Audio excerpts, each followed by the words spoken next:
말 그대로 스키 타듯 미끄러졌다 대형 사고가 발생했다는 내용인데 안 기자님 어떤 거죠? 네, 경북 영천인데요. 도로 양방향에서 차량들이 추돌하면서 큰 사고가 발생을 했습니다. 지난 28일이었는데 총 16중 추돌 사고였습니다. 사고 차량 일부가 반대편으로 넘어오면서요. 마주오던 차량 4대와도 크고 작은 충돌이 발생했습니다. 영상을 통해서 사고 현장 보시겠습니다. 네, 1차선에서 SUV가 속도를 줄이자 뒤에서 오던 승용차가 그대로 들이받습니다. 지금 보시는 저 장면인데요. 워낙 속도가 빠른 탓에 SUV는 뒷부분이 들린 채로 앞에 있는 차들과 연이어 추돌합니다.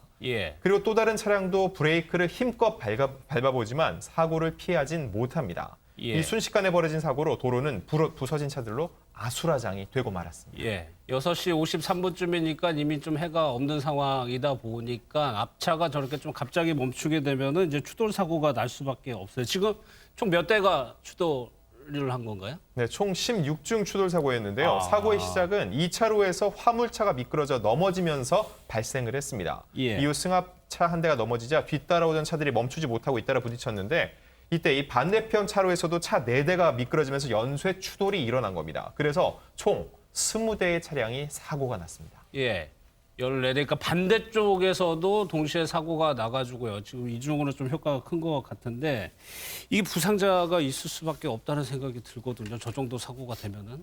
저 정도 사고면 영화에서도 저렇게까지 많이 있는 차량 아닐 텐데 20대나 이렇게 부딪혔으니까 대형 사고인데 반해서 정말 너무 감사하게도 사망이나 사고는 크지 않았습니다. 2명 정도만 경상을 입었고요. 곧바로 병원에 이송돼서 또 무사하다고 알려져 있습니다. 천만다행이죠. 불행 중 다행이죠.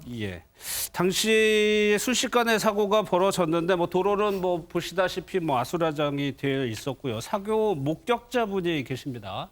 당시 상황이 어떻는지 얘기를 좀 들어보도록 하겠습니다. 거진 20대 정도가 사고가 나 있었고요. 대교다 보니까 블랙아이스였고 안개가 가시거리가 한 15m 정도밖에 안 나왔어요. 비상 깜빡이가 약간 좀 계속 쳐다봐야 보일 정도로. 목격자분이 말씀하셨듯이 운전자였겠죠. 당시 목격자였으니까요. 블랙아이스라는 표현을 했습니다. 겨울철이 되면은 도로 위에 굉장히 위험한 현상이 나타나는 건데 박사배 변호사님, 경찰도 이 부분에 좀 초점을 맞추고 있나요? 그렇습니다. 경찰은 기본적으로 이 사고의 원인을 블랙아이스로 보고 있습니다.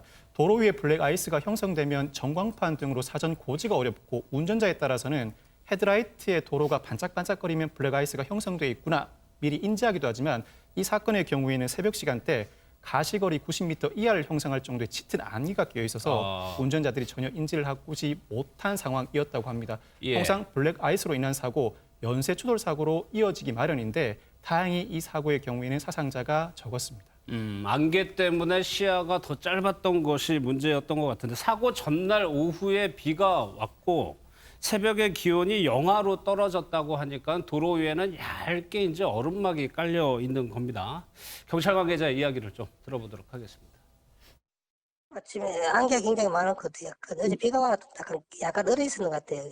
원래 아이스처럼 얼었는데 화물차가 전복되면서 뒤차가 일단 오중 추돌이 먼저 났거든요. 오중 추돌 나고 그다음에 차가 서니까 이제 벨기로 또 11대가 또 부딪힌 거예요. 어둡고 미끄러우니까 한 대가 부딪히면 뒤에서 연쇄적으로 이제 추돌할 수밖에 없는데 겨울이면 저희가 늘 말씀을 드리는 게 블랙아이스 조심해야 된다는 얘기고 또 반복적으로 사고가 나고 있습니다. 이게 손정희 변호사 겨울철 운전하실 때 특히 저 시간대 조심해야 되는 거죠. 각별한 주의가 필요한 것이 왜 블랙 아이스냐면 얼음 상태가 굉장히 얇고 눈에 잘 보이지 않아서 도로의 검은 아스팔트 색깔인 검은색의 그대로 보여서 블랙 아이스라고 이제 명칭이 지어진 것인데요. 그만큼 눈에 띄지 않을 뿐만 아니라 얇은 막이기 때문에 더 미끄럽다라는 것입니다.